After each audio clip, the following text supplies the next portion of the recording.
जय हिंद साथियों।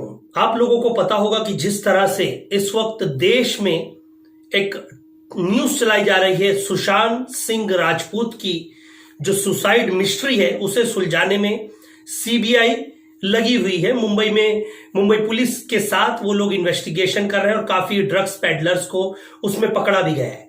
लेकिन उसके मद्देनजर रखते हुए कहीं ना कहीं जीडीपी जो देश की आर्थिक इकोनॉमी गिर रही है उसे कहीं ना कहीं छुपाने के लिए आज नए नए मुद्दे सामने किए जा रहे हैं। जैसे कि कंगना रनौत का एक बहुत बड़ा शर्मसार स्टेटमेंट जो ये कहती है कि मुझे मुंबई पुलिस से डर लगा है, मुंबई पुलिस पे मुझे कतई भरोसा नहीं। हम कहते हैं ये मुंबई पुलिस जाबाज है और सबसे बड़े दिन और रात सड़कों पर खड़े रह के हमारी सुरक्षा करते हैं। ये वही मुंबई पुलिस है जब बाढ़ हो, आपदा हो, तूफान हो या फिर त्योहार हो, जब हम पूरी तरह से त्योहार मनाते हैं फिर भी ये लोग छुट्टी नहीं लेते और दिनों रात सड़कों पे हमारे लिए बंदोबस्त लगा के खड़े रहते हैं कि लॉ एंड ऑर्डर बिगड़े नहीं, मेंटेन हो।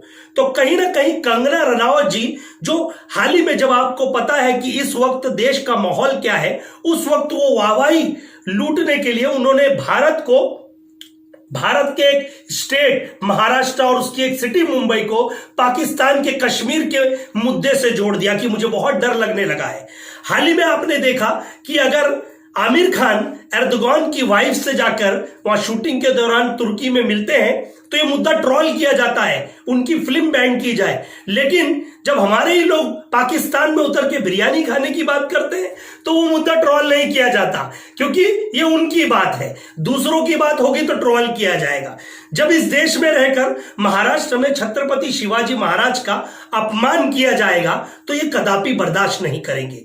ये बात हम कहते हैं महाराष्ट्र में महाराष्ट्र विकास आघाड़ी जो कांग्रेस, एनसीपी, शिवसेना बहुत बेहतरीन काम कर रही है, सबको लेके चल रही है। लेकिन कहीं ना कहीं भारतीय जनता पार्टी इन्हें घेरने के लिए कभी सुशांत सिंह राजपूत की सुसाइड मिस्ट्री में इन्हें कहीं ना कहीं कंफ्यूज कर रही है और कहीं ना कहीं जीडीपी की खबरें अगर ऊपर आने के लिए अगर ये लोग आवाज उठाते हैं तो कंगना रनौत आगे आ जा रही है। और एक पत्रकार तो ऐसा है जो दिन रात टीवी पे बैठ के ये कह रहा है मुझे ड्रग्स दो, मुझे ड्रग्स दो, मुझे चरस दो, मुझे गांजा दो, मुझे एमडी दो। ऐसे पत्रकार के ऊपर मैं इंडिया ब्रॉडकास्टिंग से ये आग्रह करना चाहता हूं, तुरंत इसका लाइसेंस रद्द होना चाहिए।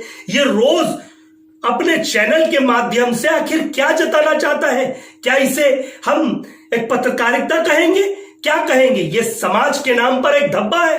ये जिस तरह से लोगों को टारगेट कर रहा है, जिस तरह से तबलीगी जमात के विषय पे इसने झूठी खबरें चलाई थी, जिस तरह से आपने देखा कि पालघर के जो एक साधुओं के ऊपर अटैक हुआ था उसके ऊपर इसने खबरें चलाई। उसके बाद कहीं ना कहीं मुंबई कमिश्नर परमवीर सिंह के ऊपर ये लोग आरोप प्रत्यारोप इसलिए लगा रहे हैं कि उन्हें सस्पेंड करके ये अपना कमिश्नर दबदबे से बिठाएं और मुंबई में जिस तरह से महाराष्ट्र विकास आघाड़ी की सरकार है उसे गिराएं। कभी महाराष्ट्र के मुख्यमंत्री उद्धव ठाकरे जी का नाम ये लोग घसीटते हैं, कभी पर्यावरण मंत्री महाराष्ट्र के आदित्य ठाकरे का नाम घसीटते हैं और कहीं ना कहीं कभी यार रव गोस्वामी, क्या ये इतना बड़ा हो गया कि हमारे महाराष्ट्र स्टेट के गृह मंत्री अनिल देशमुख जी से उलट सुलट बातें कर रहा है। सांसद संजय राउत जी से कंगना रनौत तू तड़ाक के शब्दों में बातें कर रही है।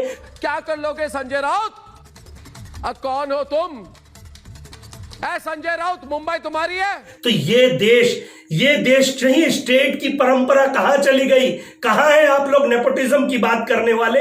आप लोग ये कहते हैं फिल्म इंडस्ट्री में माफियाओं का राज है तो पकड़िए उन्हें, अगर ड्रग्स पेडलर्स का राज है तो पकड़िए उन्हें। आज तक भारतीय जनता पार्टी की सरकार थी केंद्र में तो आपने एक ड्रग पेडलर को नहीं पकड़ा।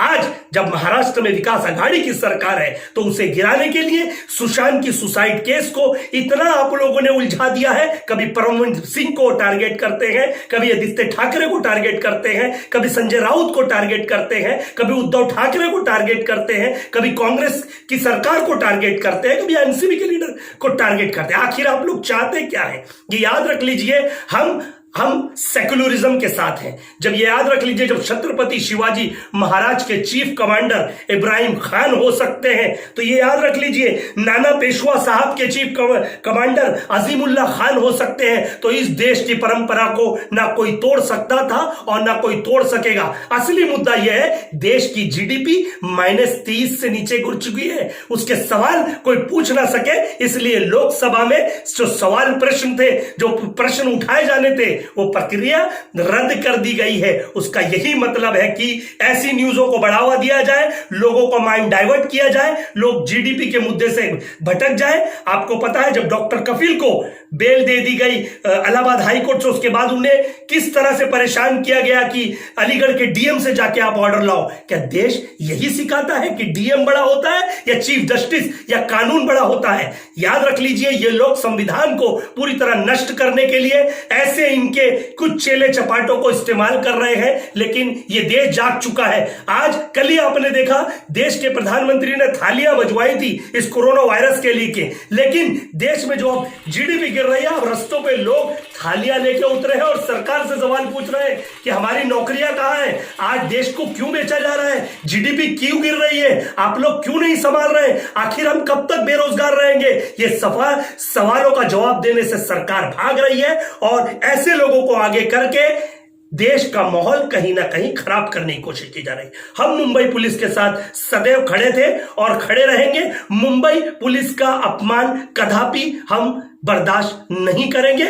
जय हिंद, जय महाराष्ट्र।